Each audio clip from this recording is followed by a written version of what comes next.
Sandali. Mr. Bakit Chair. mo sinabi na walang warrant? Mr. Chair, alis na lang ako rito. Hindi ko matiis.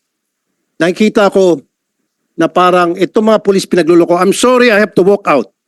Hindi ko kaya to.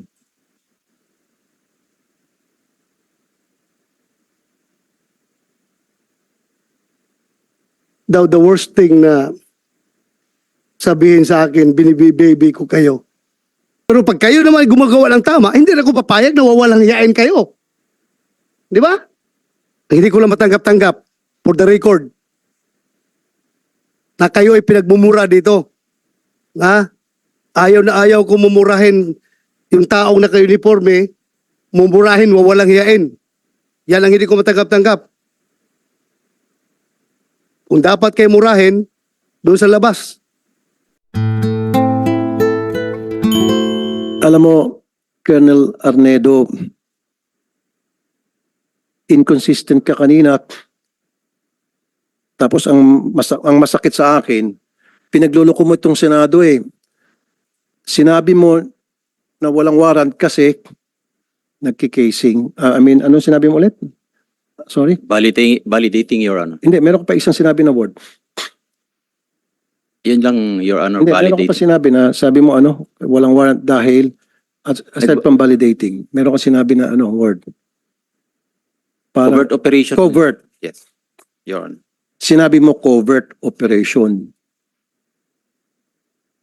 So, para mailusot mo, yung hindi na sila kailangan magsuot pa ng body cam, na kailangan magsuot sila sa bonnet, you use that word covert para mapagtakpan mo yung kawalan sa procedure na hindi na rin kailangan ng barangay. Di ba? Ginamit mo yun eh. Akala mo mautakan mo tong Senado. No, Colonel, huwag kami. Kasi, and then later on, nung nagbigay sa iyo ng leading questions, si Chief Bato de la Rosa, our Honorable Chair, yes, may warrant yan. Nasa warrant, kaya lang hindi namin dala. You see, pinaikot mo kami. Covert operation, and then ngayon, may warrant pala, hindi lang dala. So kung covert operation, hindi na kailangan ng barangay. Kung covert operation, pwede nga bonnet, tama? Kung covert operation, maski wala nang body cam. Pero tatanungin ko si Attorney Bernardo, for the sake of argument, covert operation, Attorney Bernardo ng NAPOLCOM, kailan ba mag-bonnet ay body cam? Hindi. Your Honor po, kung tutukuyin ko yung sinabi po nila, kung sila ay merong covert operation or validation, this is a planned activity. Kaya dapat dala nila yung warrant of arrest. Kasi nga kung ginayak nila yun, pangalawa, dapat nakalagay yun sa logbook na meron silang operation. Sa informasyon po namin, hindi naman nakalagay na magsaserve ng warrant. At meron lang silang titignan. Kaya hindi rin tutugma.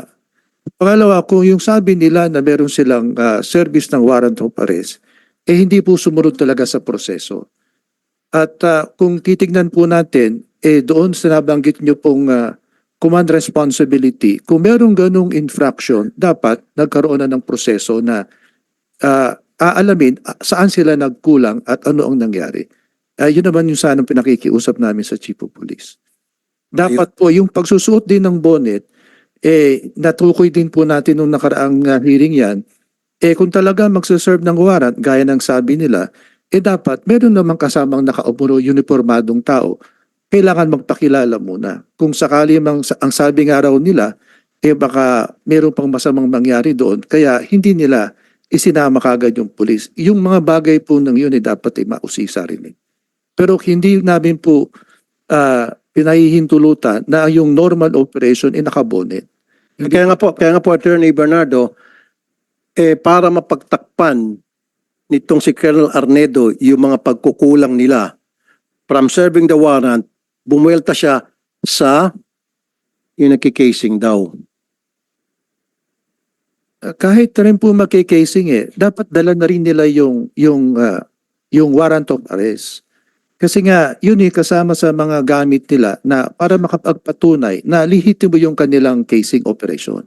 Kasi operation pa rin po yun nakaplano pa rin yun meron pa rin documentation din po dapat yun. Dapat nila yun. So in short, Attorney Bernardo ng Napolcom, meron talagang infraction doon, meron talagang mga lapses doon. Ah, May mga procedure na na-violate. Offhand po, mukhang meron pong, kung babasihan po doon sa pagsaserve ng warrant of arrest, meron pong kulang. Kasi nga, kung wala silang body-worn camera, ang sabi po ron sa Supreme Court Kahit na covert resolution, operation, Ah, ang sinasabi nito. hindi rin po kasi ang narinig ko nung nakaraang meeting magsaserve sila ng warrant dapat meron silang motion sa husgado kung wala silang body-worn camera na hindi nila maisaserve na walang Okay. body-worn. So kayo pong testigo, Attorney Bernardo, na merong nagsisinungaling sa kanilang dalawa between the colonel and these three. So it's just a matter kung sinong pipiliin ni Chief Bato de la Rosa, kung sino sa kanila ipapakontempt ngayon mismo. Kasi nga, kayo pong testigo, sabi nila they were serving warrant and they have in their possession warrant of arrest. And now, at Colonel Arnedo said, walang warrant because sila ay nakikasing lamang. So, clearly, may nagsisinungaling sa dalawa. Covert operation ang ginamit niya. Tama ba, Senator Bato? Yes, in order, it doesn't take Attorney Bernardo to decide kung sino sa kanila nagsinungaling. It's better na pakinggan natin kung sino talaga nagsinungaling sa kanila. Kasi, Chairman, Mr. Chairman, yun na, very clear na dito, established na rito na nung last hearing, we were all here, at sinabi nila, they were serving warrant. Remember? At meron Yes, silang hawak na warrant. Sabi nila. Sinabi nila. Hindi na sinabi na may hawak silang warrant, ha? They were serving warrant. Ang sinabi nila dito. Nagsabi ba kayo na hawak niyo warrant? May dala kayong warrant? No, they said they were serving warrant. Nag-serve kayo ng warrant, di ba? Operation? Yes, Your Honor, magsaserve po kami nun. Pero hindi, Ano isi-serve niyo kung wala kayong dalang warrant? with due respect, Your Honor, lahat po yun ay documented from pag-alis namin. Actually po, planned operation dahil po pinlano po namin yun, naka-logbook po yun, naka-blatter. At So, naka-blatter, na lalakad kayo, mag-serve kayo ng warrant? yes, Your Honor. Saan Your yung Honor, blatter? Saan yung blatter na yan? Okay, part po yun sa mga sinabit Okay, namin na ayan na naman, ayan na naman, Mr. Chair. Palagi natutulas, magsaserve sila ng warrant. At again, kumukontra naman sinasabi ni Colonel Arnedo, yung kanilang PD, na walang warrant dahil sila ay nagkikasing lamang. Again, hindi na naman tumutugma. Ang daming hindi pagtutugma-tugma. Covert operation, hindi, hayaan mo siya magsalita. Let him speak. Do not stop him. Isa ka pa. See, sandali, hindi, I'm not talking to you, sir, Colonel po. You see? Sinabi niya, they were serving the warrant, which means they have the warrant in possession, because if you are serving the warrant, then you must have that paper. Yes, dapat. Kaya nga, di ba? Simple English. They were serving the warrant. So, merong hawak sila. So, saan ang warrant nyo at that time? Bakit hindi kayo nagdala ng warrant? According to your dala po PD. ng warrant officer ko, Your Ha? Honor. Ako po yung sinasabi lang hindi may dala, pero yung warrant officer ko po ay meters lang po ang layo sa akin. Sinong warrant officer nyo at the time? Police Corporal Joel Dicen po, Your Honor. Ikaw? Yes, Your Honor. May dala kang warrant ng time na yan? Nasa bulsa ko po, Your Honor, kasi po magsaserve po kami ng warrant of arrest. Kaya nga, paano kayo mag-serve kung walang warrant? So, dala-dala yung warrant. Dala po namin, Your Bakit Honor. sabi mo na walang warrant? Magbabalidate pa lang kami that time, Your Honor, nung... Sandali. Mr. Bakit Chair. mo sinabi na walang warrant? Mr. Chair, alis na lang ako rito.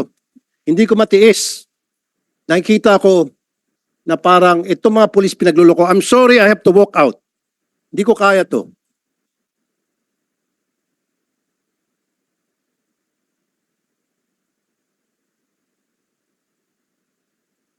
Dahil patuloy tayo, tuloy. Sabi mo walang warrant. Sir, based doon sa report, sir, pagbabalidate nga sila, ang warrant of arrest is nasa warrant officer, sir, which is not part of the validating team. Yun nga, dapat pinintindi nyo kasi ni Tulpo nang may hawak ng warrant, yung warrant officer. Ay, sir. Sila, Di- intelligence officer, nagsusurveillance sila kung nandoon yung subject. Di ba? Yes, sir. Kaya si pag-serve ng warrant, siya na magsiserve ng warrant. Yes, Your Honor. Naintindihan ko kayo. Naintindihan ko kayo. Yung procedure na yan, ginagawa ko yan nung panahon ko. Ganun man talaga. Magsiserve ka ng warrant. Alangan naman magsusurveillance na ka-uniforme. Bulabog na kayo. Layas na yung subject niyo kung naka-uniforme. Ganun lang yun. That's Juan.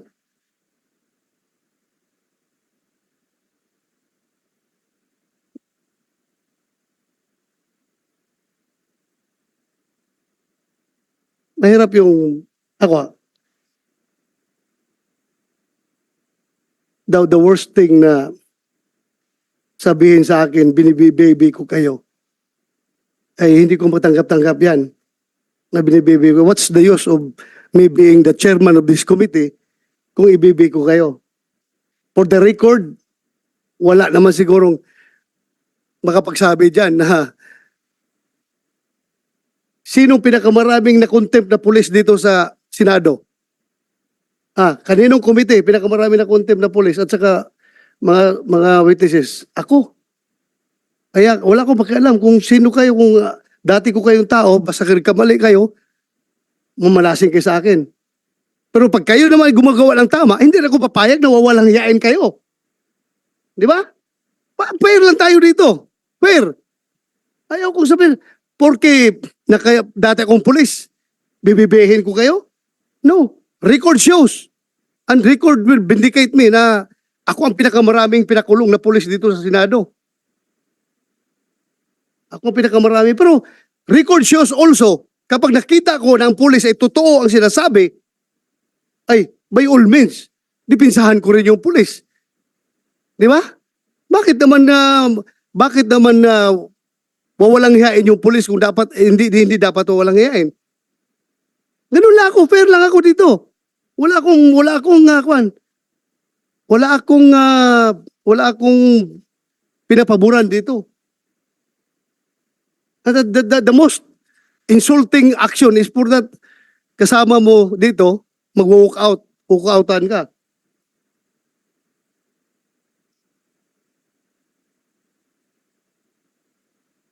Anyway, that's his prerogative. Kung ayaw na niyang makinig sa hearing, kanya na yan. Ako lang man, I am trying to be fair here. Wala akong bias dito. Kahit na sabihin nyo, dati akong chief PNP, ang dami ng pulis minala sa akin. Ako lang, fair lang ako. Ayaw ko lang rin na masyadong kinakawawa yung pulis na dapat hindi naman kakawawain. Respetuhin lang rin natin dahil kung ano yung right ng mga complainant na civilian, ganun din ang right ng mga pulis. Fair lang tayo. Yun lang sa akin. Ayaw kong ma-accuse ako na binibaby ko kayo. Never in my pagiging chief PNP o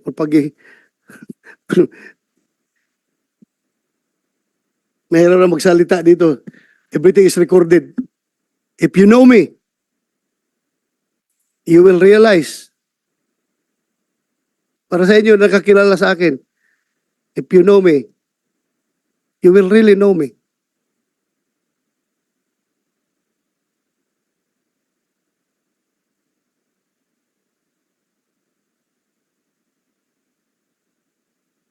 Hindi ko lang matanggap-tanggap for the record na kayo ay pinagmumura dito. Ayaw na ayaw ko mumurahin yung taong naka-uniforme, mumurahin, wawalang hiyain. Yan ang hindi ko matanggap-tanggap. Kung dapat kayo murahin, doon sa labas. Huwag dito sa hearing.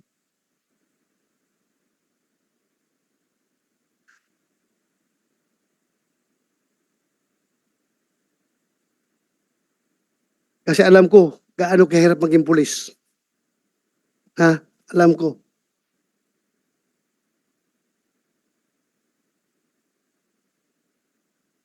Paglabas mo pa lang dyan sa pintuan ng bahay mo, hindi mo na alam kung makakabalik ka ng buhay sa mga anak mo pagkahapon. Kaya dapat respetuhin natin yung pagiging pulis.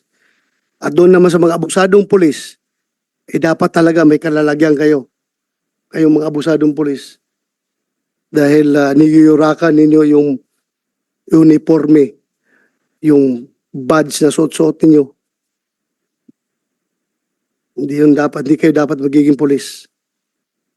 Pero my God, sabi ko sa inyo, I am your number one enemy kung masama kayong pulis.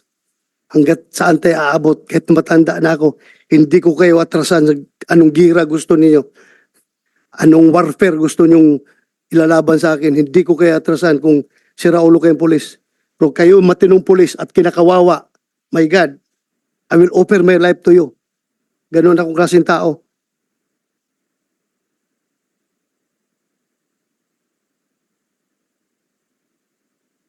So, standby muna tayo dito sa issue na ito. Yung kay Vicente.